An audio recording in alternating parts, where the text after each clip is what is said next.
Okay, so after our last trip in the Scamp here, about 3,000 mile tow trip, I noticed that the inside of my axle was splattered, which meant this grease seal here was leaking. So what it is, I wiped it off with a rag and then I re-greased it before I put it away for the winter.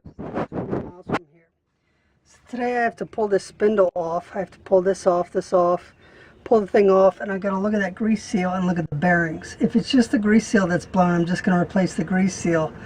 Otherwise, I'll have to replace the bearings and possibly the races. So I don't know that this is a Scamp issue. I think it's a Dexter axle issue, but we'll see what we get when we get in there. Okay, so just FYI, I put this piece of paper down on my driveway so that when I take this hub off and these bearings and stuff, I can set them on a clean piece of paper instead of the driveway, which has like grit and all sorts of things on it. So just FYI. Okay, so here I've got this cap off. I used a fine tip chisel to gently get around there, and then once I did that, I could put my screwdriver in there and kind of pry it out. So now I need to take this cotter pin off and take this castle nut off. Okay, so once I got that cotter pin out and the castle nut off, the hub slid right off, no problems, which tells me the hub's probably not damaged and that I probably caught this in time. That's what I'm thinking now.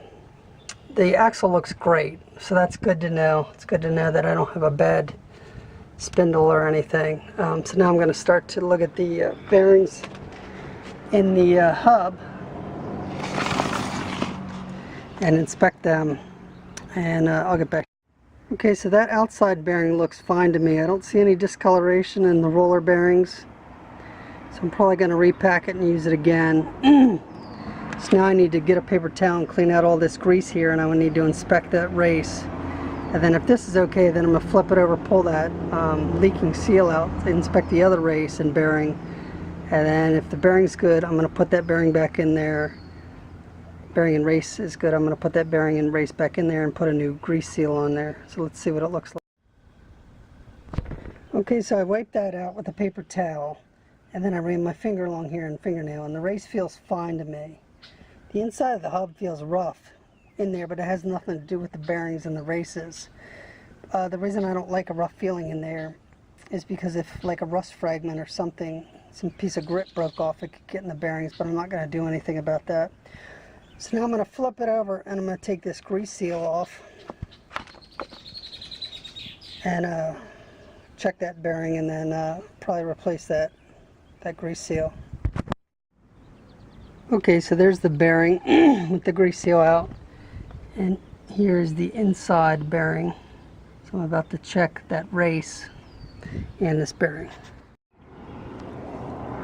Okay, so that inside bearing and race is fine. I caught this in time, and I think I see why this grease seal failed. You can't see it because I pushed it back in there, but there's this rubber seal here.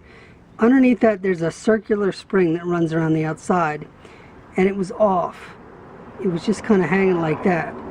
And I think what happened, possibly, is that spring came out and it wasn't keeping pressure on that seal. I'm going to replace that seal anyway, but just FYI, and I'm glad I caught it in time.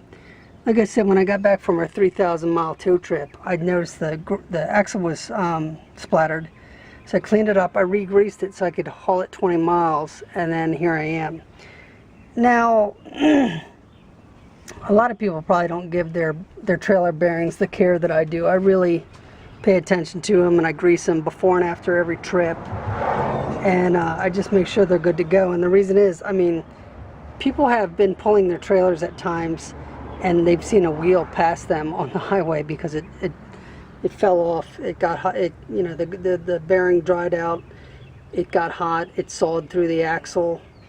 So I keep a good watch on it. Now, I've heard stories of these things failing in 40 miles, so you definitely want to make sure you grease these up and keep them in good order. You might get lucky, probably a lot of people do get lucky, but that one time that you don't, you're going to wish you had taken care of it. So I'm gonna put that bearing right there back in, probably going to repack it, put it back in, then I'm going to put a new grease seal on, then I'll repack the front bearing, put it in, put the hub back on, and you put some grease in the easy grease, and good to go.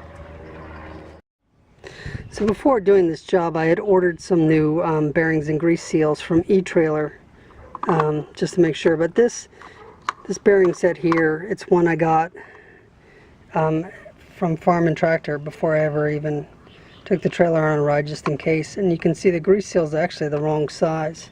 Even though the bearing is the same size, the grease seal is wrong. It's too tight. So you can see the wrong grease seal there. And then this grease seal here is just like the one off the trailer. So this is the one going in. I'm glad I ordered these. So that's going to go back in. That bearing's repacked. This is going to go back on. I'm going to repack this and put it back together and then re-grease it. Okay, so that grease seal's back in. What I did is I took my paper towel and I put it over top, and then I hit it gently with this rubber mallet. The reason I put this paper towel on there is because I didn't want to get any fragments in there. But it looks like it's a little off, but I think it's okay.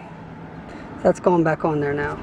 Okay, so here it is with the castle nut back on there. Now you do not want this castle nut to be tight, because what happens is if that's tight, the bearing's going to get hot, it's going to heat up, it's not going to be able to move back and forth as it needs to, and you're going to wear out your bearing early.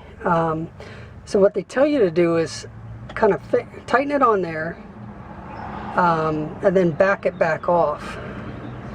Now if I had put new races on there, I'd use a wrench and I'd tighten it to make sure these races were seated, and then I'd back it off. But since I didn't replace the races, I think I'm okay just finger tightening it and then just backing it off a little bit. You should have a very little bit amount of play in it, and then when you put the tire on, you should have about 1/4 of an inch of play in it. So I'm going to put the tire on now. I'll probably put that cap on temporarily to keep dirt from falling in there. Put the tire back on and I'm going to check it, and then if it's right, I'm going to put my cotter pin in there, and I've got new cotter pins downstairs, so I'm going to put that in there and it's going to be a done deal. Okay, just FYI, you can see where the grease was splattering all on the inside of this tire. And you can see how I noticed it was bad. That's grease and dirt. So that's a lot of grease that was leaking out. Luckily I didn't damage the bearing. Okay, so that's about right where it is. I can wiggle this. You can see it moving a little bit. Hopefully you can see that on camera. And that's what you want. I probably don't have 1/4 of an inch. I probably have about 1/8 of wiggle. So I'm gonna put a cotter pin back in there, put the cap back on, and I'm gonna grease her up with the Easy Lube. Thanks for watching.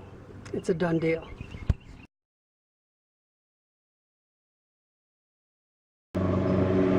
Okay, so what I did is I snugged it up, not you know, gorilla strong, just snugged it up, spun the wheel, and then I backed it off until you can see that hole.